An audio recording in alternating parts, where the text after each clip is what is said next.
Hello aspirants, welcome to daily news analysis of The Hindu and Indian Express. Today the date is 15 July, so let's get started. And ये discussion थोड़ा late होता है आजकल evening में. उसका reason है because we are running lots of initiatives. 450 plus mains is going on, brainstorming is going on. Okay, similarly prelims extra is going on. हमने इस पे कल 2 वीक का कवर कर लिया था, वीक 1 and 2. आई होप आपने वो सेशन देखे होंगे. एंड मीन्स 450 प्लस इस पे हम लोग डेली एक सेशन करते हैं. कल हम लोगों ने इसमें कंप्लीट कर लिया है India Russia.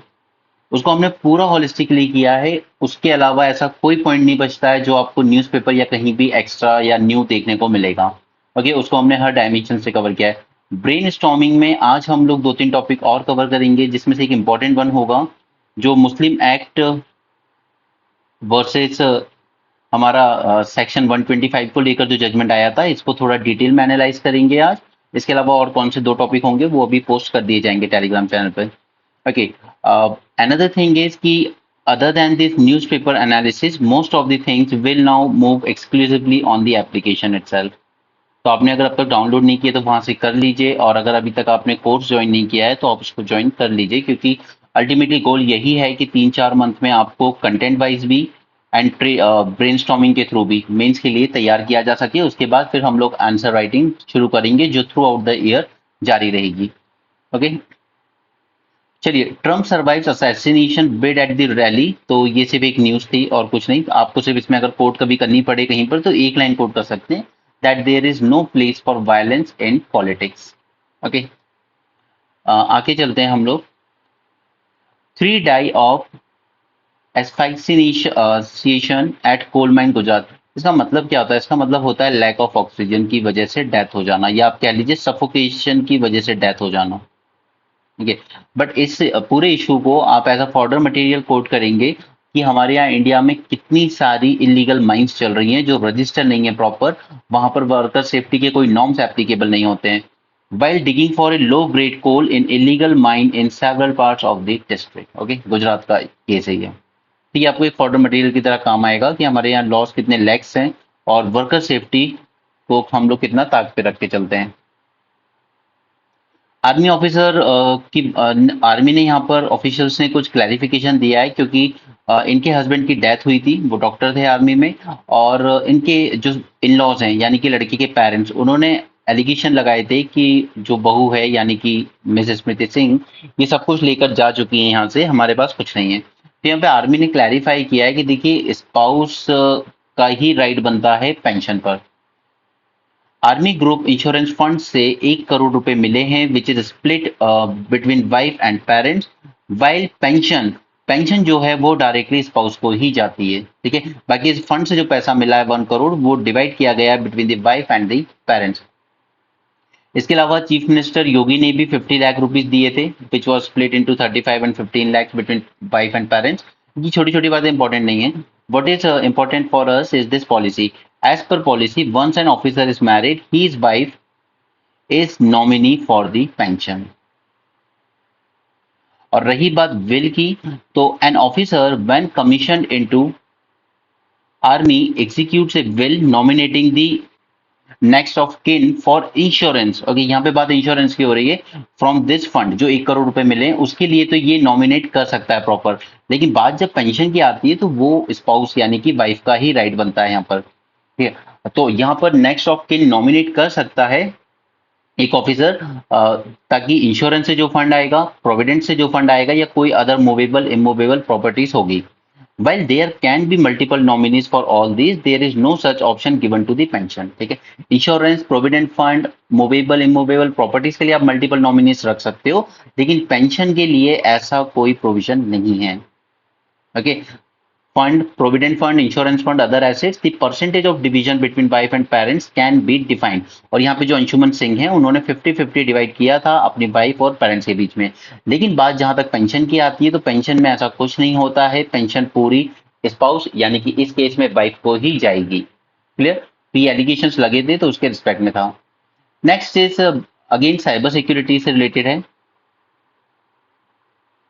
Beware of the fraudulent E notice from government offices. अब आजकल क्या हो रहा है कि आपके पास इस तरह के मेल आ जाते हैं कि आपके जीएसटी में ये इशू है वो इशू, और आपको ये लगता है कि गवर्नमेंट की तरफ से आया, वो इस तरीके से बनाया जाता है. बट सच्चाई ये होती है कि वो जैसे ही आपने उसको क्लिक किया, ओपन किया, कोई ना कोई मेलवेयर आपके उसमें आ जाएगा, आपकी फाइल को एनक्रिप्ट कर देगा और फिर आपको रैंसम पे करनी पड़ेगी। तो यहाँ पे हमारी जो बॉडी है, Indian cyber crime coordination centre, इन सब पे शॉर्ट नोट्स दिए हैं मैंने आपको पहले प्रेजेंस के टाइम, ठीक है। इसको अगर जरूरत लगेगी तो मैं इसके शॉर्ट नोट टेलीग्राम ग्रुप में पोस्ट कर दूंगा। I4C। ओके, तो यहाँ पे आप इसने एक एडवाइजरी जारी की है कि पहले आप चेक कर लीजिए ईमेल ओरिजिनेट हुआ है या नहीं ऑथेंटिक गवर्नमेंट वेबसाइट से। फिर गवर्नमेंट वेबसाइट जो भी होगी वो हमेशा gov.in से ही एंड होती है।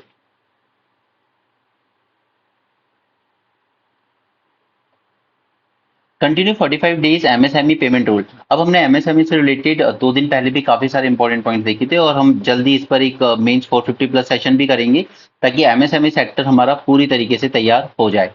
ओके, यहाँ पर जो केस है वो है कि कॉर्पोरेट्स, बड़ी बड़ी जो कॉर्पोरेट कंपनीज हैं जैसे ऑटोमोबाइल कंपनीज है, वो स्पेयर पार्ट्स वगैरह छोटी छोटी चीजें कहाँ से लेती है, वो एमएसएमई से लेती है। और फिर यहाँ पे कॉर्पोरेट्स पर रिस्ट्रिक्शन लगा दी जाती है कि आपने जो भी सर्विसेज ली है एमएसएमई से, विद इन 45 डेज आप इनको पे कर दीजिएगा, ठीक है। ये लिमिट है। अब कॉर्पोरेट्स, ये एमएसएमई को ये डर है कि कॉर्पोरेट्स के प्रेशर में आके गवर्नमेंट इस लिमिट को एक्सटेंड ना कर दे कि 45 डेज की जगह आप 90 डेज में दे लीजिएगा, ये इस टाइप की चीजें नहीं। क्योंकि देखिए अब एमएसएमई में हमने एक और डिमांड पड़ी थी 2 दिन पहले। उसमें उन्होंने क्या कहा था, यहाँ पे सरकार जो एनपीए करती है, ठीक है, उससे पहले जो होता है SMA-2 अकाउंट, जिसकी लिमिट है आपकी 60 to 90 डेज, उस पे उन्होंने यही डिमांड किया था कि हमें 45 डेज तो अराउंड मैन्युफैक्चरिंग करने में लग जाते हैं, उसके बाद फिर हम लोग ट्रांसपोर्टेशन और वहां भेजना और फिर वहां से पेमेंट आना, it takes us another 40 days, 40-45 days, ठीक है। तो ये 90 डेज की तो यहीं से ब्रीच हो जाती है। तो ये हमारी जो पेमेंट है वो हमेशा डिले होके आती है, और फिर आप हमें 90 डेज से जैसे ही ऊपर होता है आप हमारे लोन को क्या कह देते हो, एनपीए हो गया आपका, ठीक है। ठीक है, एमएसएमई प्रेशर होता है, तो इसलिए लिमिट लगाई गई थी कि आप 45 डेज के अंदर दे दीजिए। ओके, तो अब ये कॉर्पोरेट चाहते हैं कि 45 डेज से बढ़ा दी जाए कि आप जैसे सपोज 90 डेज चाहते हैं वो, कि 90 डेज कर दीजिए ताकि हम एमएसएमई को 90 डेज में पे करें, ठीक है। ये कंपल्शन हटाइए। अगर ये कंपल्शन हटा देंगे तो फिर यहाँ पे ये SMA-2 को भी चेंज करना पड़ेगा, SMA इसके लिए, एमएसएमई के लिए, राइट। तो यहाँ पर जो एमएसएमई इंडस्ट्री है उसका कहना है कि नहीं, आप ये कंटिन्यू रखिए, 45 डेज में हमें हमारा पेमेंट मिल जाना चाहिए। If a larger company does not pay an MSME on time within 45 days in case of written agreement, it cannot deduct the expense from its taxable income, leading to potential higher taxes. अब जो corporate होगा उसको देना होता है corporate tax, ठीक है। अब यहाँ पर रिस्ट्रिक्शन ये लगाई गई इन पे कि अगर आपने 45 डेज के अंदर पेमेंट क्लियर नहीं किया, ठीक है, तो जो पेमेंट जाना है वो डिडक्ट नहीं किया जाएगा और आपको ज्यादा टैक्स पे करना पड़ेगा उस वजह से। यानी कि आप ये मानिए कि एक कंपनी ने ये कह दिया कि उसका साल भर का रेवेन्यू सपोज कीजिए 100 करोड़ आया है, ठीक। अब उसको हालांकि अभी 10 करोड़ का पेमेंट क्लियर करना था किसी एमएसएमई का, क्योंकि उसने अभी तक किया नहीं है 45 डेज में। अगर वो कर देता तो उसको सिर्फ 90 करोड़ का रेवेन्यू दिखाना होता, उसमें से जो भी उसका प्रॉफिट होता, और इस पे टैक्स लगता उसको, कॉर्पोरेट टैक्स, तो यानी कम टैक्स लगता, ठीक है। लेकिन क्योंकि उसने ये 45 डेज के अंदर क्लियर नहीं किया था तो उसको पूरे 100 करोड़ पे टैक्स देना पड़ेगा, जो कि ज्यादा लगेगा, ठीक है। तो ये लिमिट इसीलिए लगाई गई थी, that if a larger company does not pay an MSME on time within 45 days in case of written agreement, it cannot deduct, ठीक है। यानी कि अगर आपने बाद में पे कर भी दिया एमएसएमई को लेकिन 45 डेज के बाद किया था, तो भी इस कॉर्पोरेट को लॉस हो चुका है, ठीक है। इसलिए 45 डेज के अंदर आप पे कर दीजिए एमएसएमई का, तभी आप उसको डिडक्ट कर पाएंगे उस एक्सपेंस को फ्रॉम योर टैक्सेबल इनकम, ठीक है। तो ये एक अच्छी चीज की गई थी ताकि एमएसएमई को टाइमली पेमेंट उनका मिल सके ना। ये जो सेक्शन 43B है इनकम टैक्स एक्ट का, it address the challenge of delayed payments faced by MSME. तो आपको उस दिन का इशू भी समझ में आ गया जब उन्होंने डिमांड किया था कि SMA-2 की जो लिमिट है इसको बढ़ा के 180 डेज की जाए, तो उनका यही कंसर्न था कि हमारी पेमेंट डिले होकर आती है। और यहाँ पे आपको ये भी समझ में आ गया कि एमएसएमई क्यों चाहते हैं कि हमारा ये 45 डेज वाला जो प्रोविजन है ये बना रहे, जबकि कॉर्पोरेट चाहते हैं कि इसको चेंज कर दिया जाए, right. Corporate tax cut push 2 lakh crore rupees in billionaires pockets. अब कॉर्पोरेट टैक्स कट में क्या चेंजेस हुए थे, गवर्नमेंट ने कुछ साल पहले कॉर्पोरेट टैक्स में कुछ चेंजेस किए थे कि अगर आप उस टाइम 30% कॉर्पोरेट टैक्स चलता था। अगर आप न्यू कंपनी सेटअप कर रहे हो तो आपको लगेगा सिर्फ 15% कॉर्पोरेट टैक्स, और अगर आप ऑलरेडी एग्जिस्टिंग कंपनी हो तो आप पे लगेगा अब अराउंड 22.5% कॉर्पोरेट टैक्स, ठीक है। तो ये क्यों किया गया था, देखिए इसके पीछे गवर्नमेंट का मोटिव गलत था ये तो नहीं कहेंगे हम, मोटिव तो गलत नहीं था, कि उनका यही था कि अगर जैसे सपोज किसी कंपनी ने 100 करोड़ कमाए, अब उसने 30% यानी कि रफली मान लीजिए 30 करोड़ टैक्स पे कर दिया, अब उसके पास बच गया सिर्फ 70 करोड़। तो इकोनॉमी में अब वो दोबारा इन्वेस्ट करेगा तो कितना इन्वेस्ट किया उसने? 70 करोड़।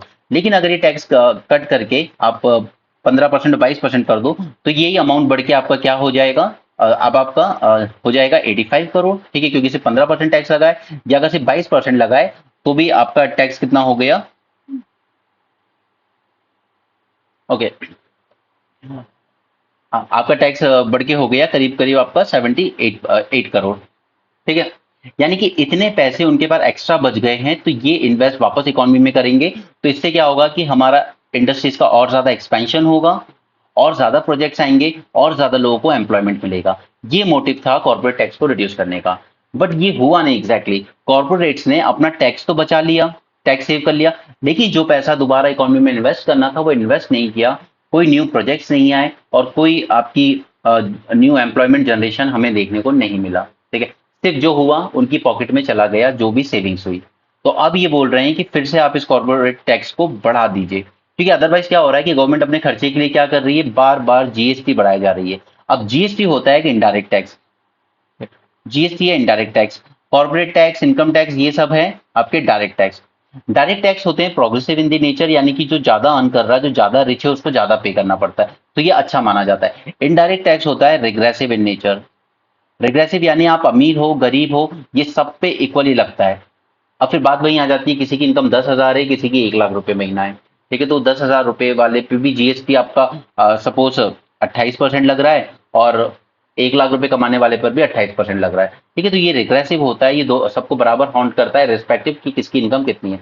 जबकि ये प्रोग्रेसिव होता है, जिसकी इनकम हाई है उस पर हाई लगता है, जिसकी इनकम थोड़ी कम है उस पर कम लगता है। ओके, तो गवर्नमेंट ने पिछले कुछ टाइम में क्या किया है कि जो डायरेक्ट टैक्सेस थे, स्पेशली कॉर्पोरेट टैक्स, ये रिड्यूस किया। जबकि जो इनडायरेक्ट टैक्स थे जीएसटी जैसे, उनको और इंक्रीज करते चले गए। फिर उनपे 10 तरह के सेस एंड सरचार्ज भी लगाते चली गई गवर्नमेंट। ठीक है, इसलिए गरीब को और ज्यादा दिक्कतें हुई है। तो यहाँ पे कांग्रेस का ये पॉइंट बिल्कुल सही है कि कॉर्पोरेट टैक्स को 2 लाख करोड़ इन बिलियनर्स पॉकेट। अब इसके बाद विद इन डायरेक्ट टैक्स भी अगर हम देखें, तो इनकम टैक्स तो बड़ा है। ठीक है, इनकम टैक्स के काफी सारे लूप होल्स थे, वो सब बंद कर दिए गए, कंसेशन मिलते थे वो बंद कर दिए गए। बट कॉर्पोरेट टैक्स इन्होंने घटाया। Personal income tax was 21% of total tax collection, while corporate tax was 35%। Okay, और आज आपका कॉर्पोरेट टैक्स, ये जब की बात है जब मनमोहन सिंह गवर्नमेंट ने ऑफिस खाली किया था, दैट इज 2014 में। तो उस टाइम पर कॉर्पोरेट टैक्स से आता था 35%, अब आ रहा है सिर्फ 26%। हालांकि पर्सनल टैक्स, इनकम टैक्स जरूर कलेक्शन बढ़ा है 28%। और उस दिन जब हमने फार्मर्स के इशू देखे थे, तब भी हमने उसमें देखा था कि फार्मर्स भी यही डिमांड कर रहे थे कि आप ये कॉर्पोरेट टैक्स बढ़ाइए। Just a second.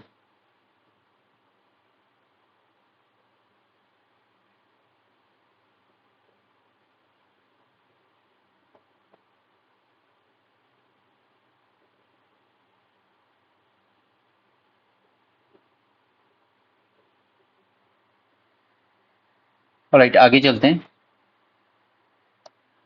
यहाँ पर कुछ साल पहले क्वेश्चन आया था, आपको याद होगा, वॉलबाचिया। ठीक, उसी से रिलेटेड कुछ चीजें हैं। तो ऐसा नहीं है कि एग्जाम में बहुत ज्यादा काम किए। हम लोग बात करते हैं इसके बारे में। ना, ये एक साइंटिस्ट हुआ करते थे, बर्ट वॉलबाच नाम के। इन्होंने डिस्कवर किया था that mosquitoes harboured bacteria within their cell. ये इन्होंने डिस्कवर किया था कि ये जो मॉस्किटोज होते हैं ये हार्बर करते हैं एक बैक्टीरिया को within their cell, and the genus to which this bacteria belong was named as Wolbachia. ठीक है, इन्हीं के नाम पर इसको नाम दिया गया था, इस जीनस को, दैट इज वॉल्बाचिया। ठीक है, एक तरह का बैक्टीरिया था। फिर Wolbachia bacteria are also present inside eggs, but they are absent in the sperm. अब ये बात याद रखिएगा कि ये एग्स में तो प्रेजेंट होता है लेकिन स्पर्म में प्रेजेंट नहीं होता। This means that females can transmit Wolbachia to their offspring. ठीक है, वेयर एज मेल्स कांट।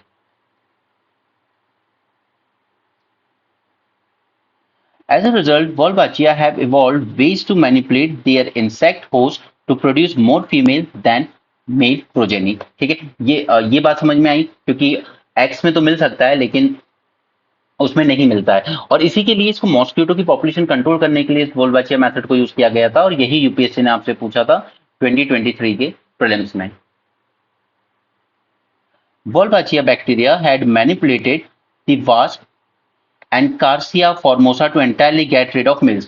अब यही देखा गया कि ये वॉल्बाचिया बैक्टर जिसे मॉस्किटो ने वो किया वो तक तो ठीक था, लेकिन इसने ये एक वास्प होता है एनकार्सिया फॉर्मोसा, इसको पूरी तरीके से इसमें से मेल पॉपुलेशन को पूरी तरीके से खत्म कर दिया है। Just a minute please.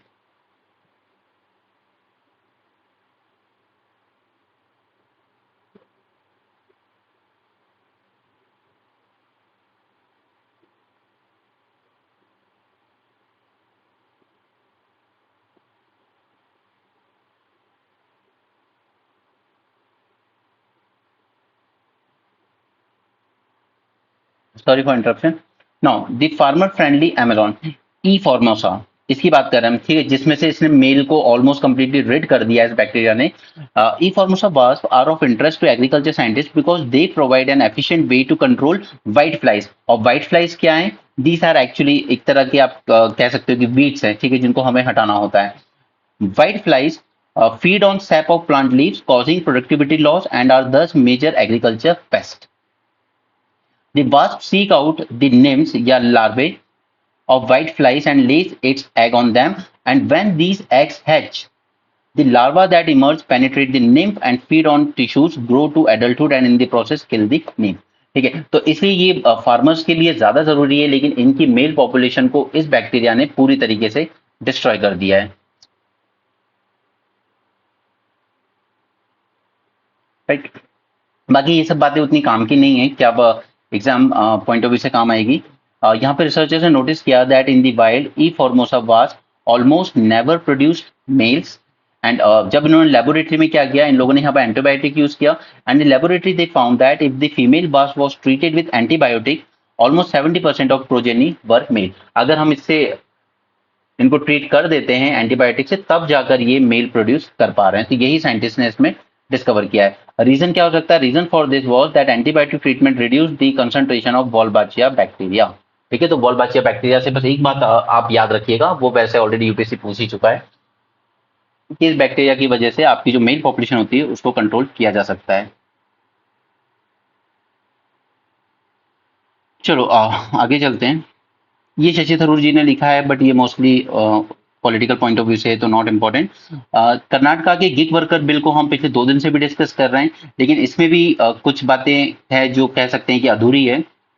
क्योंकि देखिए ये होता है क्या, ये जो आपके स्विगी और जोमेटो टाइप के हैं ना, कैब ड्राइवर्स वगैरह, ये लोग क्या करते हैं दैट ये अपने आप को एम्प्लॉयर नहीं कहते, ये अपने आप को सिर्फ एग्रीगेटर कहते हैं।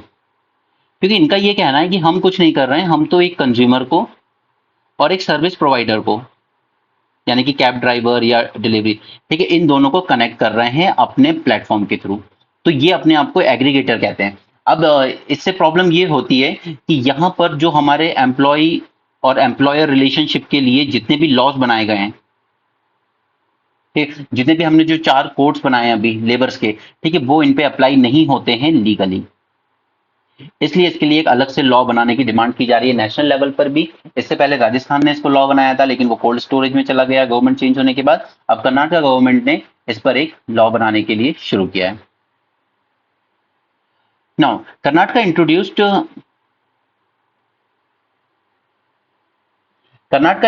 ए draft Karnataka Platform-Based Gig Worker Bill 2024 that provides social security and welfare measures for platform-based gig worker in the state। इससे पहले राजस्थान ने platform based gig worker act बनाया था 23 में, बट दोनों ही एक्ट जो बेस्ड थे वो थे वेलफेयर बोर्ड मॉडल पर, यानी कि एक वेलफेयर बोर्ड बनाया जाएगा, उसमें फंड आएगा और उससे एलोकेट किया जाएगा इन गिग वर्कर्स को।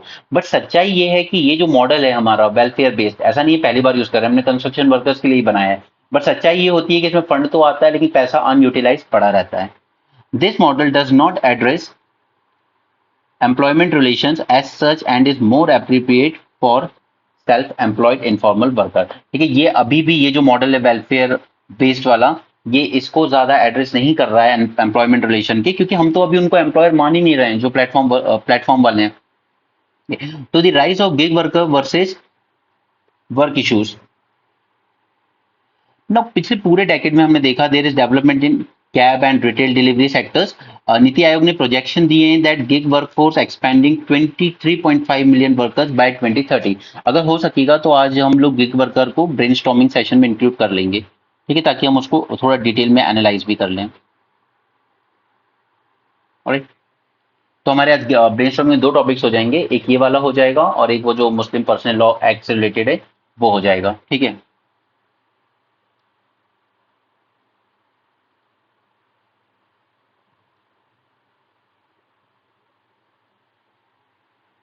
Now, providing a livelihood to an increasingly large number of job seekers, क्योंकि प्लेटफॉर्म वर्कर से एक चीज तो है कि जॉब्स काफी लोगों को मिला है बट जॉब उतना अच्छा नहीं है। इट इज लाइक कि डिमांड है तो ठीक, अदरवाइज घर पे बैठिए। India has seen protest and agitation by gig workers on the issue of revenue sharing, क्योंकि उनकी जो भी मिलता है पैसा उसमें काफी सारा रेवेन्यू प्लेटफॉर्म वाले काट लेते हैं। वर्किंग आवर्स बहुत ही फ्लेक्सिबल है, कुछ ज्यादा ही फ्लेक्सिबल है कि रात को 3 बजे भी आपको जाना पड़ता है, ठीक है। और कई बार ज्यादा बर्डन भी डाल दिया जाता है जब डिमांड ज्यादा आती है, जैसे फेस्टिवल्स के दौरान। And various other working conditions and term of employment. It is difficult to solve these issues within the existing legal framework as employment relationship in the gig worker are non-existent। जो हमारे जितने भी legal framework हैं labour laws के, it is inherently based on employer employee relationship. और यहाँ पर ये जो प्लेटफॉर्म वर्कर्स हैं ये अपने आप को सिर्फ एग्रीगेटर बोल रहे हैं, they are still not calling themselves as employer.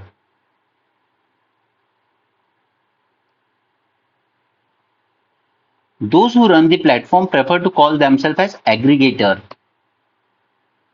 क्योंकि उनका ये मानना है कि ये तो सब कुछ इंडिपेंडेंट, ये जो वर्कर्स हैं ये तो सब इंडिपेंडेंटली काम कर रहे हैं।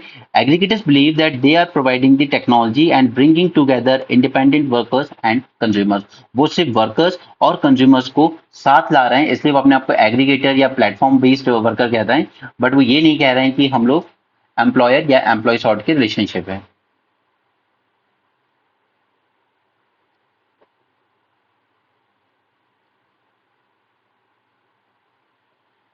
Okay. Now the condition of service terms of employment are set by aggregators. Now employer का मतलब क्या होता है? एम्प्लॉयर वही कहलाएगा ना जो कंडीशन ऑफ सर्विस सेट कर रहा है, जो टर्म्स बता रहा है, टर्म्स एंड कंडीशन बता रहा है एम्प्लॉयमेंट की, उसके बाद भी वो अपने आप को एम्प्लॉयर कहने से मना कर रहा है। The price of the ride is determined by the app and aggregator.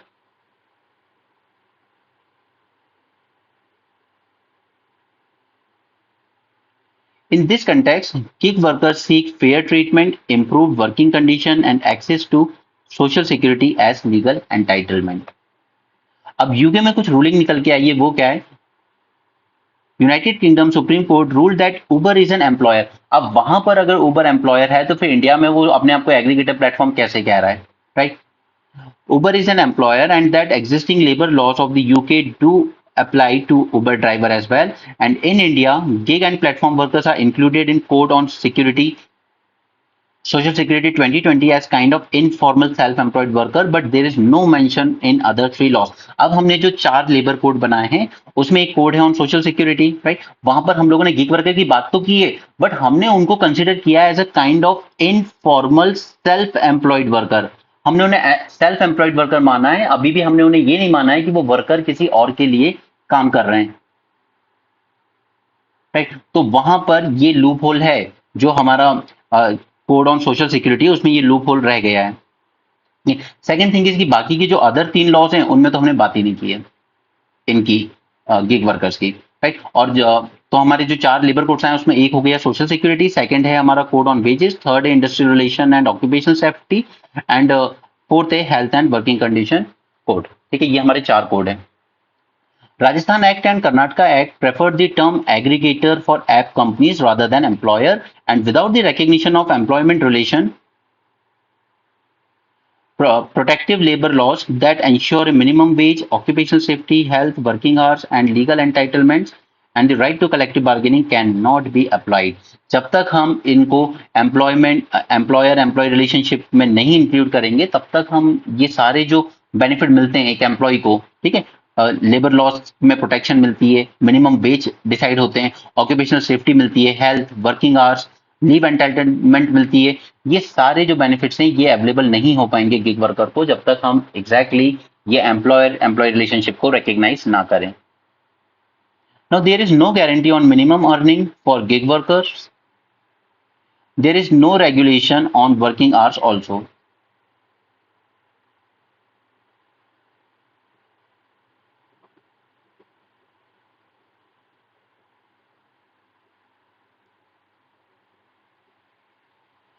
App worker, cab driver हैं, ओवरवर्कड हैं। जब ओवरवर्क होते हैं कि तो ऑब्वियसली बात है कि एक्सीडेंट होते हैं लेट नाइट, कभी early in the morning. Okay. Aggregators are the de facto employer. They are employers, and government should recognize that these aggregators and platform workers, platform providers are actually the employers, as they set the term and condition of the employment, and they are responsible for designing it and establishing the terms. Core issue क्या है? Welfare board model जो adopt कर रहा है, राजस्थान ने किया, कर्नाटका कर रहा है, वो स्कीम्स पहले भी की गई हैं मगर वो फेल होती रही हैं। It does not replace the institutional social security benefit such as provident fund, gratuity, maternity benefit which regular workers are legally entitled to. ठीक है, ये वेलफेयर मॉडल की हम एक फंड बना देंगे, उसमें से आपको पैसे मिल जाएंगे जरूरत होगी तो, ये सब पूरली इंप्लीमेंट किए जाते हैं। पहले भी हमने बनाए construction worker welfare act 1996, unorganise worker social security act. यहाँ पे फंड्स अवेलेबल तो होते हैं but they are not adequately used. Karnataka bill does not address the issue of minimum wage or working hours for gig workers, and Section 16 only requires weekly payment without specifying minimum amount. तो यहाँ पर जो कर्नाटका का bill आया उसने सिर्फ weekly payment की बात की है, उसने मिनिमम वेज की बात अब भी नहीं की है। रिसर्चर्स, हर कंट्री में लोग जो रिसर्चर्स हैं वो किस में ज्यादा रिसर्च कर रहे हैं?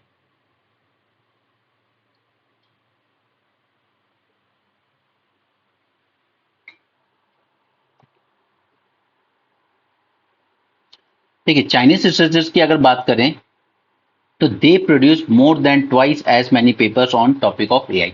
बाकी वो सब बातें हम ऑलरेडी बहुत बार कर चुके हैं रिसर्च एंड डेवलपमेंट में। चाइना, यूएस ये सब अपना जीडीपी का करीब 4% तक इन्वेस्ट करते हैं, जबकि हम लोग हार्डली अपनी जीडीपी का 0.7% कर रहे हैं। अब फील्ड वाइज देखेंगे तो इंडिया सबसे ज्यादा कहाँ रिसर्च कर रहा है? नैनो सेक्टर में, ठीक है, नैनो टेक्नोलॉजी में। यूएस ने कोरोना वायरस टाइम उसमें बहुत ज्यादा किया था, लेकिन ये सोशल सेक्टर में भी काफी रिसर्च करता है, जैसे पेरेंटिंग वगैरह में। गैलेक्सिक्स यानी कि नासा का इसका बजट भी अच्छा खासा होता है, तो स्पेस सेक्टर में भी काफी रिसर्च करता है। चाइना इलेक्ट्रॉनिक्स में ज्यादा रिसर्च करने की कोशिश करता है, जैसे सुपर कैपेसिटर, फोटो कैटेलिक्स यानी कि सोलर लाइट को और ज्यादा एफिशिएंटली कैसे यूज कर पाए। Deep learning, artificial intelligence, deep learning इन सब में जा रहा है। ऑक्सीजन रिडक्शन, इन सब में चाइना ज्यादा रिसर्च कर रहा है, थोड़ा सा फ्यूचरिस्टिक टेक्नोलॉजी में।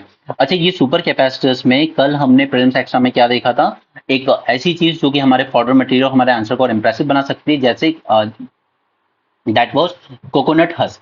कोकोनट हस्क को हम किस में यूज कर रहे हैं? सुपर कैपेसिटर बनाने में। ठीक है, कल हमने ये चीज वहां पे समझी थी। तो अब ये समझ लेते हैं कि आखिर ये सारी फील्ड्स है क्या। तो photocatalysis, it refers to the acceleration of chemical reaction using light. ठीक है, सो साइंटिस्ट यहाँ पे स्टडी कर रहे हैं to make new materials and generate clean energy.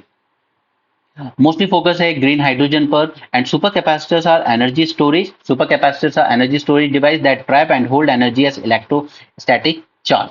Super capacitors are super powered batteries that can store much more energy and also release it faster. और हमें इनकी जरूरत क्यों पड़ रही है इतनी ज्यादा? क्योंकि वर्ल्ड ओवर हमने टारगेट तो रख लिया है कि हमें ट्रिपल करना है रिन्यूएबल एनर्जी का production, but the fact is कि हम ट्रिपल कर पाएंगे, चलिए प्रोड्यूस कर लिए, बट स्टोर कहाँ करेंगे? तो उसके लिए नॉर्मल बैटरी सफिशिएंट नहीं है, हमें सुपर कैपेसिटर्स पे और ज्यादा डेवलपमेंट करने की जरूरत है। The oxygen reduction reaction is an important process in electrochemistry with a starring role in next generation energy conservation devices। ठीक है, जिसमें चाइना ज्यादा रिसर्च कर रहा है। Comparing to US China, US and China are focused on high impact technological field and development of new materials, और US is also facilitating a more diverse approach, जैसे health में कोरोना वायरस में invest किया उसने काफी, social wellbeing through research on topic such as parenting. उसके अलावा astronomy, astrophysics में भी यूएसए काफी इन्वेस्ट करता है। इंडिया की बात करें तो हमारा ज्यादा फोकस नैनो टेक्नोलॉजी पर ही रहा है। Nanofluids, within nanotechnology, nanofluids have applications in heat transfer. Silver nanoparticles have applications in antimicrobial and anti-cancer therapy. Zinc oxide nanoparticles they are essential in semiconductor materials, तो ये सारे use and nuclear technology के under में ये सब चीजें आने की। और जैसा कि मोदी जी कहते हैं कि 14 से पहले कुछ नहीं हुआ, तो ऐसा नहीं है। आज हम लोग नैनो टेक्नोलॉजी में जितना आगे हैं उसका क्रेडिट जाता है to the nano mission that Indian government launch in 2007 with an aim of making country a top research destination on this topic। और नैनो यूरिया भी हमने बनाया है, राइट, इफ्को ने बनाया है। इसके अलावा हम लोग deep learning, photo catalyst and corona virus पे हम भी उस पे भी रिसर्च कर रहे हैं। A sign of concentrated allocation of resources in the area that may not directly address the immediate need in health and climate change.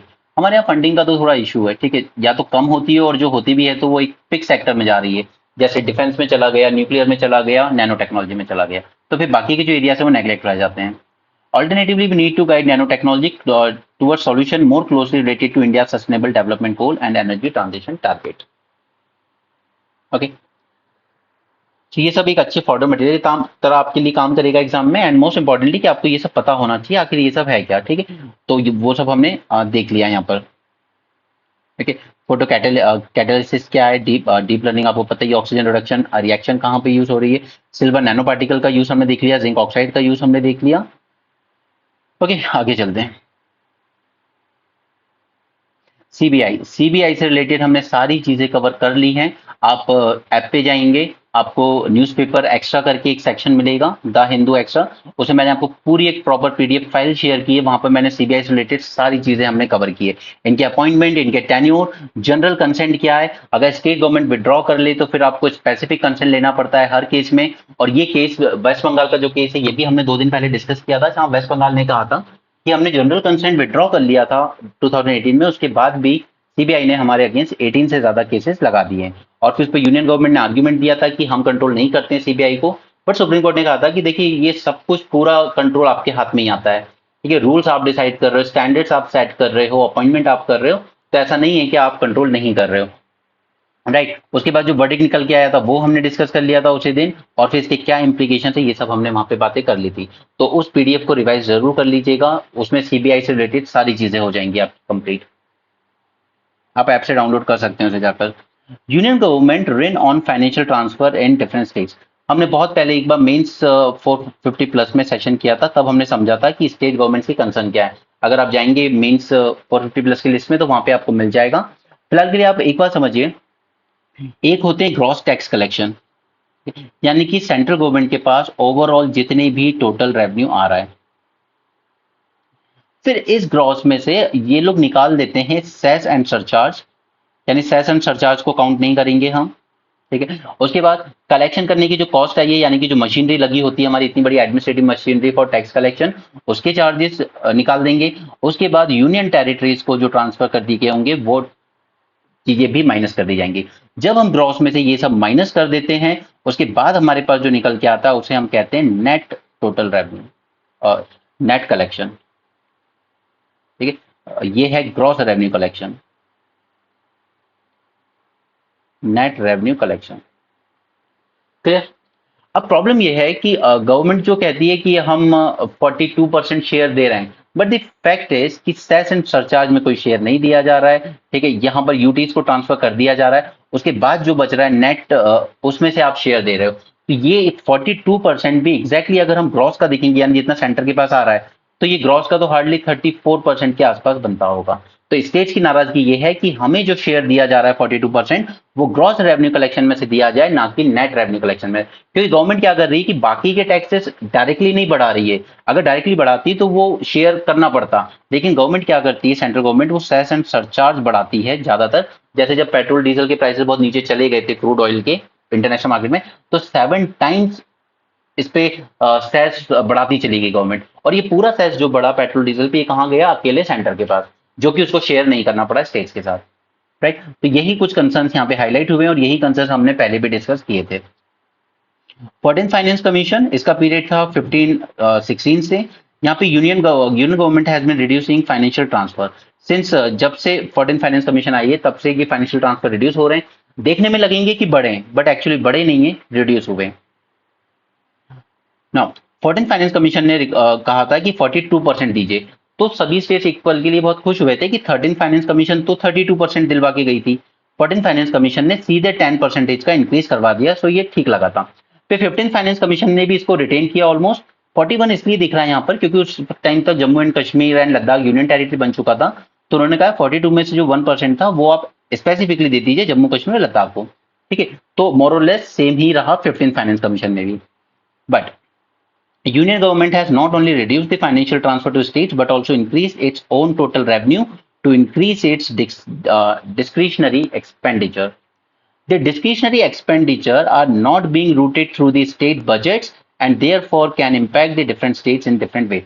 अब देखिए दूसरी चीज है कि यहाँ पर ये जो डिस्क्रिशनरी एक्सपेंडिचर की बात की जा रही है, ठीक है, जो आपके central sector scheme, central sponsored schemes वगैरह के थ्रू दिया जाता है। अब ये तो क्या है कि एक तरीके से सेंटर जैसे दो तरह की स्कीम्स हमने देखी है ना, सेंट्रल सेक्टर, ठीक है, जो कि 100% फंड करती है सेंटर और इम्प्लीमेंट भी सेंटर ही करती है।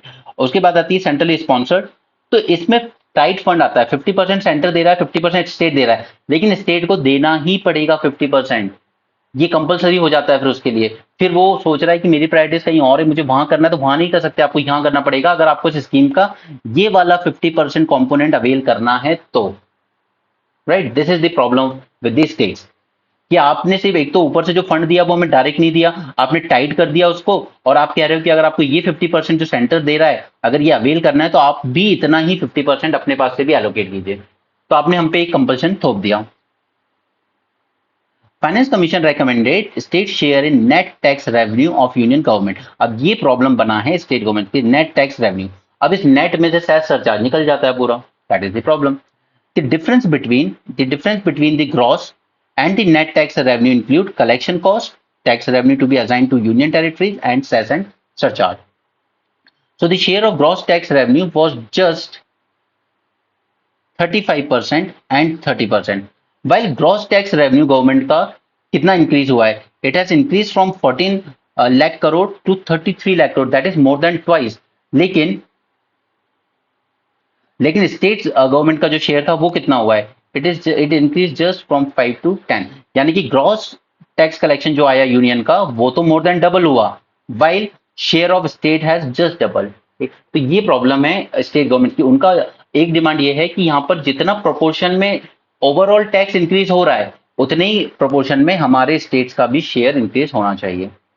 Grants in aid to state is another statutory grant, ठीक है, ये भी दिया जाता है, ये भी रेकमेंड करता है finance commission he.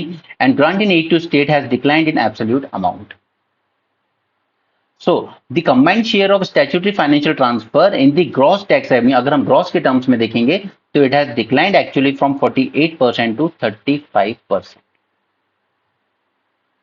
Now, one of the reason for state's share in gross revenue declining during the period is that net tax revenues arrived after deducting the revenue collection under cess and surcharge, revenue collection from union territories and tax administration expenditure. ठीक है, इस वजह से क्योंकि government cess surcharge बढ़ाती जाती है और एक्सक्लूसिवली सेंटर अपने पास रखता जाता है इसको। सेस एंड सरचार्ज कलेक्शन जो 2015-16 में सिर्फ 5.9% था, आज ये बढ़कर 10.8% हो गया। तो आप ये देख सकते हैं कि सेंटर कैसे स्टेट गवर्नमेंट्स की फाइनेंशियल ऑटोनॉमी को कम करने के लिए ओवरऑल टैक्स रेट नहीं बढ़ा रही है, सेस एंड सरचार्ज बढ़ा रही है, और ऑलमोस्ट डबल हो चुका है 5.9 से 10.8 तक। Union government is increasing tax collection under cess and surcharge categories mainly to implement its own scheme in specific sectors. तो हमें और ज्यादा सेंट्रलाइजेशन देखने को मिल रहा है पब्लिक एक्सपेंडिचर का। When the financial transfer to states either as tax devolution या grant in aid किसी भी फॉर्म में जब देते हैं, और do not increase at least in proportion to increase in gross revenue of union, जितना ग्रॉस रेवेन्यू इंक्रीज हो रहा है यूनियन का उस प्रोपोर्शन में स्टेट्स का शेयर नहीं बढ़ रहा है, that is the problem. The resultant effect is that the availability of larger discretionary funds for the union government to spend, और ज्यादा डिस्क्रिशनरी फंड किसके पास रह जाता है? यूनियन के पास। इसलिए आप देखेंगे कि जहां बीजेपी की पार्टी होगी वहां पे ज्यादा बजट एलोकेट किया जाता है, इनको ज्यादा फंड्स दिए जाते हैं, जबकि जहां ऑपोजिशन पार्टी से होती है वहां पर जानबूझकर परेशान किया जाता है। उसी लिए केरल भी सुप्रीम कोर्ट पहुंच गया था, तमिलनाडु भी सुप्रीम कोर्ट पहुंच गया था।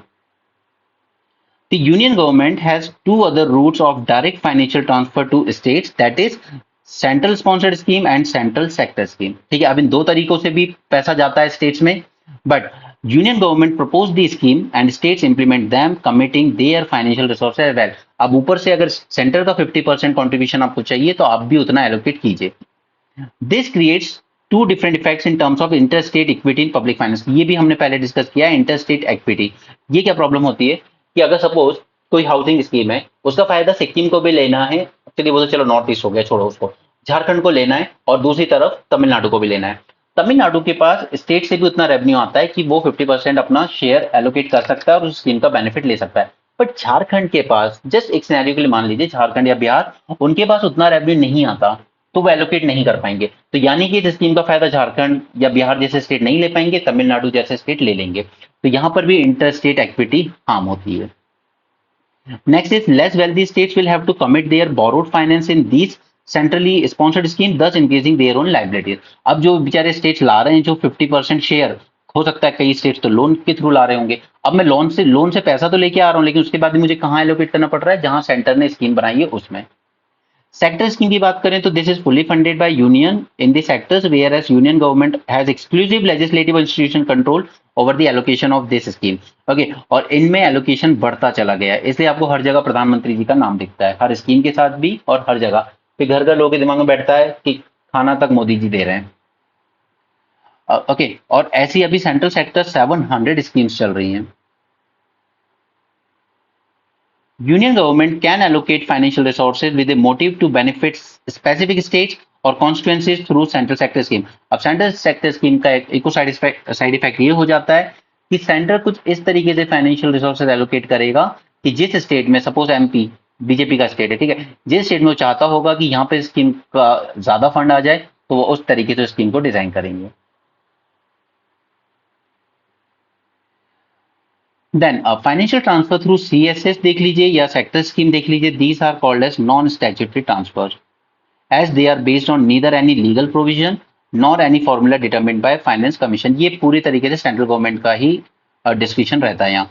This non statutory grant forms 12.6% of gross tax revenue, so the total financial transfer as proportion of gross tax revenue were only 47% in 2024। अब हम सारी तरह के ट्रांसफर भी जोड़ लें इंक्लूडिंग दिस स्कीम्स, तो भी स्टेट्स के पास जा रहा है सिर्फ 48%।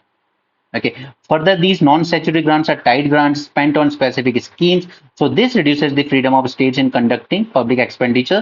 In addition to retaining more than 50% of gross tax revenue, ठीक, ग्रॉस टैक्स रेवेन्यू का 50% से ज्यादा सेंटर अपने पास रख रहा है।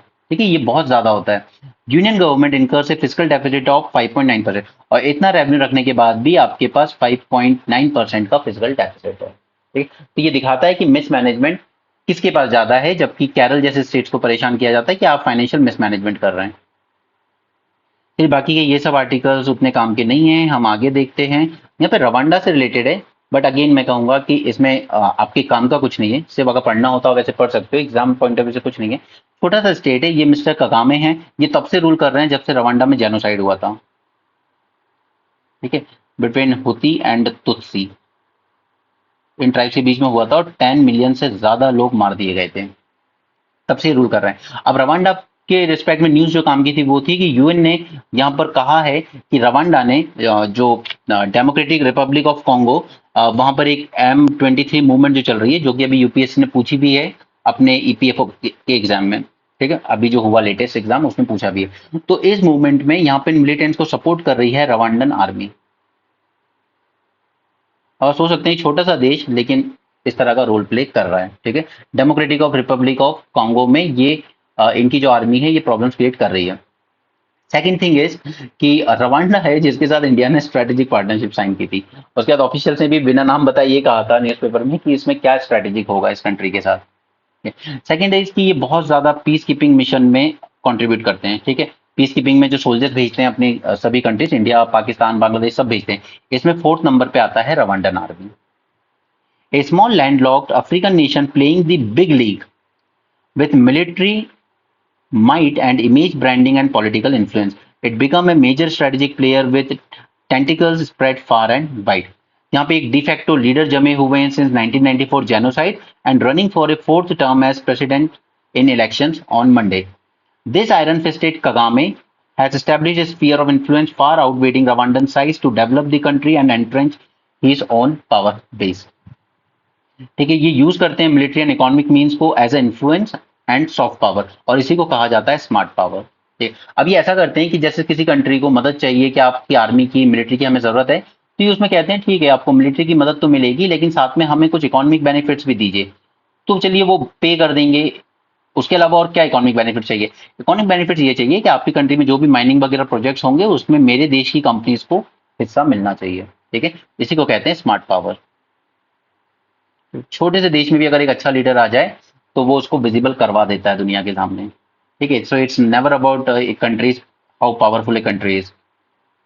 Democratic Republic of Congo has for years accused its neighbor, that is Rwanda, of fomenting instability in the east and supporting armed groups, including the Tutsi-led M23 deploying troops and allegedly seeking to plunder its mineral wealth। ठीक है, ये DRC का allocation है और UN experts ने भी माना कि 3,000 से 4,000 Rwandan soldiers are fighting alongside M23 rebels and that Kigali had de facto control of group's operation। Okay, तो ये persecution of Tutsi minority and risk of instability on Rwanda border, ये सब genocide की बातें यहाँ पे। the Rwanda has established its army as a policeman of Africa। Since 24, Rwandan Defense Force has taken part in numerous UN peacekeeping mission। Around करीब 6,000 लोग deploy हैं इसके। Rwanda is fourth largest contributor with forces in South Sudan and Central African Republic (CAR)। और सबसे बड़ा contributor कौन है इसमें? सबसे बड़ा कंट्रीब्यूटर बांग्लादेश है पीस कीपिंग में। Rwanda has significantly enhanced its global image and strategic relevance beyond its historical association with 94 genocide। तो अब इसकी ग्लोबल इमेज भी बड़ी है। ठीक है, स्ट्रेटेजिक रेलेवेंस भी बढ़ा है इसका। यूएन पे करता है करीब $1,428 पर सोल्जर पर मंथ सोल्जर्स को, यानी कि $100 मिलियन का फॉरेन फंड भी यहाँ पर फ्लो होता रहता है। Rwandan Defense Force has also been deployed under bilateral deal with CAR and Mozambique। The military commitments are often accompanied by economic agreements। साथ में इकोनॉमिक एग्रीमेंट भी करता है अगर मिलिट्री सपोर्ट दे रहा है तो। जैसे कि CAR रिपब्लिक में इसने क्या किया था? Rwandans enjoyed privileged investment access to sectors such as mining, agriculture, construction। Okay, so काफी इंपॉर्टेंट आदमी है। बाकू, अजरबैजान, यहाँ पे होने वाला है COP29 समिट। ठीक, अब यहाँ पर एक बॉडी का नाम है विच इज कॉल्ड एज, कहाँ गया, climate vulnerable forum. Climate vulnerable forum, यहाँ पे ये वो कंट्रीज हैं which are not just developing but also highly vulnerable to climate change. ये फाउंड हुआ था 2009 में in Maldives capital Male. 68 countries हैं इसमें जो रिप्रेजेंट करती हैं 1.7 बिलियन पीपल को। ठीक है, तो पहली बात तो आप इस ग्रुप का नाम याद रखेंगे, CVF, climate vulnerable forum. Next चीज हमने ये सब ऑलरेडी पढ़ा हुआ है, न्यू कलेक्टिव क्वांटिफाइड गोल। इसे रिप्लेस किया है वो $100 बिलियन वाले फंड को। ठीक है, तो ये COP29 अब जो बाकू अजरबैजान में होगा, यहाँ पे देखना होगा क्या क्या डेवलपिंग कंट्री डेवलप कंट्रीज यहाँ पे उतना फंड एलोकेट कर पाती हैं या नहीं कर पाती हैं। Okay, so NCQG is the new amount that developed nation must mobilize annually starting in 2025। 2019 UN climate conference जो कोपेनहेगन में हुई थी, वहां पे रिच कंट्रीज ने प्रॉमिस किया था अंडर क्योटो प्रोटोकॉल कि हम लोग $100 बिलियन का फंड एनुअली प्रोवाइड करेंगे फ्रॉम 2020, जो डेवलपिंग कंट्रीज को मदद करेगा in mitigating and adapting to the climate change. हालांकि यहाँ पे इतना डिले हुआ है इस फंड को कि कभी डेवलप कंट्रीज ने एलोकेट किया ही नहीं, इसलिए यहाँ पर एक ट्रस्ट इशू बन गया है between develop and developing countries और ये अब तक एक सोर्स ऑफ कंटेंशन बना हुआ है। हालांकि लास्ट ईयर OECD ने क्लेम किया कि हमने $100 बिलियन का कमिटमेंट पूरा कर दिया है, 2022 में हमने दिए हैं $100 बिलियन, बट और ये कह रहे हैं कि सिर्फ 100 ही नहीं, $116 बिलियन दिए हैं, बट द फैक्ट इज कि इसमें से 70% जो गया है वो in the form of loan गया है। तो ये मदद करना थोड़ी हुआ, ये एलोकेशन थोड़ी हुआ, ये तो लोन, ये तो इन्वेस्टमेंट हुआ ना एक तरीके से, राइट। उसके बाद भी ऑक्सफैम की जब एक इंडिपेंडेंट रिपोर्ट आई उसने कहा नहीं, ये लोग बड़ा चढ़ा के बता रहे हैं, $116 नहीं गए, जस्ट $35 बिलियन है including these all these loan amount.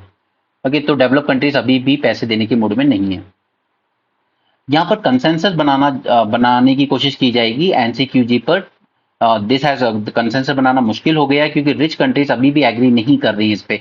वो कह रही है कि ठीक है ये जी तो ठीक है, यानी कि गोल से हमें कोई दिक्कत नहीं, ये क्यों हटा दीजिए, क्यूबिबल नहीं होना चाहिए, मतलब क्वांटिफाइड नहीं होना चाहिए। ठीक है, आप कोई एग्जैक्ट टारगेट सेट मत कीजिए कि इतने बिलियन ऑफ डॉलर देंगे। ठीक है, हम पे छोड़ दीजिए कि हमें कितने बिलियंस ऑफ डॉलर देने। जैसे INDC में क्या किया हमने, सब कंट्रीज ने अपने गोल खुद सेट किए हैं वॉलंटरली। ठीक है, कंपलसरी नहीं है। तो वो यही चाहते हैं कि इसमें से ये क्यू को ड्रॉप कीजिए आप, यहाँ पर क्वांटिफाइड मत कीजिए कि कितना अमाउंट देना जरूरी होगा डेवलप के लिए। और दूसरा कहीं ना कहीं उनका एक स्टैंड ठीक भी है कि चाइना जैसी इकोनॉमी, इंक्लूडिंग थोड़ा बहुत इंडिया को भी देख लो, ये लोग उतनी पुअर नहीं है, उतनी डेवलपिंग नहीं है, तो एटलीस्ट थोड़ी सी जो वेल ऑफ डेवलपिंग नेशन है इनको भी कुछ कंट्रीब्यूशन देना चाहिए फंड में। ठीक है, तो ये एक पॉइंट आप अपनी तरफ से जरूर ऐड कीजिएगा। These nations seem to have unlimited resources to support war and geopolitical objectives, but जब बात क्लाइमेट की आती है तो इनके पास फंड नहीं होता। क्लाइमेट डैमेज टैक्स लगाने का एक आइडिया बहुत सही है, लेकिन इसको जो भी ऑयल प्रोड्यूसिंग कंट्रीज हैं, अरब कंट्रीज, रशिया, ये एग्री नहीं करेंगी। The idea of a climate damage tax on oil major and the fossil fuel levy propose by Azerbaijan. Some oil and gas producing Gulf countries have resisted the proposal. Russia भी resist करता है इसको। इसके अलावा एक wealth tax लगाने की भी कोशिश की जा रही है कि 2% एनुअल लेवी लगाना चाहिए हमें सुपर रिच पर हर कंट्री में। और ये आज से नहीं, 2013 से डिस्कस किया जा रहा है, क्योंकि वर्ल्ड की आज ऑलमोस्ट मोर देन 50% वेल्थ सिर्फ 1% पॉपुलेशन के पास है। richest 1% were responsible for 15% emission between 90 and 2050, and IMO ने तो ये तक कहा है कि हमें एमिशन टैक्स भी लगाना चाहिए शिपिंग इंडस्ट्री पे, जो कि 3% ऑफ कार्बन एमिशन करती है। और अगर एविएशन इंडस्ट्री की बात करेंगे, ये एरोप्लेन वगैरह, तो 4% कॉन्ट्रीब्यूशन उनका भी रहता है ग्लोबल एमिशन में। ओके, हाँ, बाकी सब स्पोर्ट्स न्यूज है। अब हम चलते हैं जल्दी से इंडियन एक्सप्रेस पर। इंडियन एक्सप्रेस में ज्यादा कुछ काम का नहीं है, ठीक है, पर एक बार देख लेते हैं जल्दी से। ये ट्रम्प पे अटैक वगैरह वो ठीक है, हमारे एग्जाम पॉइंट ऑफ व्यू से रेलेवेंट नहीं है। बस इतना लिख दीजिएगा कि पॉलिटिक्स में ब्लड और क्राइम के लिए कोई जगह नहीं होनी चाहिए। यहाँ पर Muslim board to explore ways to overturn Supreme Court alimony verdict. तो अब ये जो मुस्लिम बोर्ड्स हैं ये लोग इसको ओवरटर्न करवाना चाहते हैं फिर से शाहबानो केस की तरह। तो इसको हम लोग ब्रेनस्टॉर्मिंग में ले लेंगे, ठीक है, आज ही डिस्कस कर लेंगे इसको ब्रेनस्टॉर्मिंग में, इसको थोड़ा डिटेल में डिस्कस करेंगे। Bihar government seek MSP for makhana, तो ये कल मैंने आपको प्रीलिम्स एक्स्ट्रा वीक 2 में डिस्कस कर दिया है, ठीक है, आप उस वीडियो में देख लीजिएगा, इंपॉर्टेंट है, अच्छा आर्टिकल था वो भी। अमेरिका वगैरह ये सब छोड़िए, हमारे काम का नहीं है। यहाँ पर एक मूवी आई थी, सिर्फ मैं आपको शॉर्ट में बता देता हूँ, एक मूवी आई थी आंख मिचोली। तो ये केस गया था सुप्रीम कोर्ट में, क्योंकि यहाँ पे क्या किया गया, इन्होंने एक एक्टर और एक्ट्रेस, इनको इस तरीके से दिखाया कि एक्टर को नाइट में दिखाई नहीं देता और एक्ट्रेस को शायद दिन में दिखाई नहीं देता, या ऐसे ही कुछ था, ठीक है, एग्जैक्टली मुझे याद नहीं है। ऐसे ही कुछ सीन था उसको मूवी में कि एक दोनों में से कोई एक नाइट में नहीं देख सकता और एक दिन में नहीं देख सकता, ठीक है, और फिर दोनों एक दूसरे से हाइड करने की कोशिश करते हैं, एक दिन में छुपता फिरता था, एक रात में छुपती फिरती थी, ठीक है, ऐसा कुछ सीन था उस फिल्म में। तो ये कहा गया कि ये इस तरह की चीजें स्टीरियोटाइपिक बना रही हैं, ठीक है, सोसाइटी को। Supreme court laid down A framework for representation of person with disabilities in visual media, यानी विजुअल मीडिया में आप डिसेबल पर्सन को किस तरीके से दिखा रहे हो उसको लेकर उसने एक फ्रेमवर्क लेड डाउन किया हुआ है। The case dealt with movie Aankh Micholi which had characters with myriad forms of disability. तो ये परपिचुएट करता है स्टीरियोटाइपिंग एंड प्रेजुडाइसेस को। इसके अलावा right of person with disabilities act 2016 में आया था, सिनेमाटोग्राफिक एक्ट 1952 में आया था। बट मैं ये जो डिसेबिलिटी एक्ट है इस पर मैं आपको पीडीएफ में एक प्रॉपर नोट्स दे दूंगा ताकि आपको इसको रिवीजन में हेल्प होगी। ओके, इसलिए मैं आपसे बार बार कहता हूँ कि आप जो भी इनिशिएटिव फॉलो करें सारे कीजिए, हम 4-5 महीने में उस लायक बना देंगे आपको कि आप अच्छी क्वालिटी के आंसर राइटिंग कर पाओगे। ओके, बाकी प्रीलिम्स से रिलेटेड सारा कंटेंट वहाँ ऑलरेडी है, हम लोग तैयार कर रहे हैं उसको भी, फिर बाकी उसमें कुछ नहीं है। मुस्लिम women act does not distinguish divorce women rights under section this and reinforce constitutional safeguard. आज ब्रेनस्टॉर्मिंग में ये पूरा डिटेल डिस्कशन हो जाएगा इस पर, don't worry about that. Moscow connection, तो रशिया पर कल हमने पूरा डिस्कशन कर लिया है, हमने कोई पॉइंट ऐसा नहीं छोड़ा है जो आपको कहीं मिलेगा और आपको लगेगा कि हमें ये नहीं पता था, ठीक है, हमने उसको बहुत इन डेप्थ डिस्कशन दिया है। होम मिनिस्टर शाह ने इनॉग्रेट किए मध्य प्रदेश की 55 डिस्ट्रिक्ट्स में पीएम कॉलेज ऑफ एक्सीलेंस। कुछ नहीं है, जो एग्जिस्टिंग कॉलेज है उन्हीं को बस ऐसा कैटेगराइज कर दिया गया है, these are PM college of excellence, ऐसे प्राइम मिनिस्टर ने खुद बनवाया। Unlawful activity in Maharashtra bill to curb urban Naxalism. अब देखिए, पहली बात तो ये है कि हमारे पास ऑलरेडी यूएपीए एक्ट था, ठीक है, फर्स्ट थिंग। सेकंड इज कि यहाँ पर जो असेंबली है महाराष्ट्र की वो ऑलरेडी डिसॉल्व होने वाली है, ठीक, तो ये बिल जो है वो भी लैप्स कर जाएगा। अच्छा, कैन यू टेल मी कि जब भी लोकसभा डिसॉल्व होती है, ठीक, क्योंकि अभी इलेक्शन हुए हैं, लोकसभा डिसॉल्व होती है तो कौन से बिल हैं जो लैप्स कर जाते हैं और कौन से बिल है जो लैप्स नहीं करते हैं? Can you right that in comment section, ठीक है, जरूर बताइएगा। चलिए तो ये महाराष्ट्र वाले बिल को और डिस्कस कर लेते हैं। Interference with the maintenance of the public order and administration of law, generating fear and apprehension in the public, and encouraging or preaching disobedience of the law। ठीक है, तो ये सब माने गए हैं कि इस एक्ट के अंडर में कि ये सब आपके आपसे क्राइम हो जाएंगे। ठीक है, बट ये काफी ड्रैकोनियन है और कंसर्न्स हैं with respect to wide definition. क्योंकि यहाँ पर जो डेप्यूटी पीएम थे उनका ये कहना था कि the menace of Naxalism is not only limited to remote areas, but it is increasing in the urban areas also through Naxal front organization।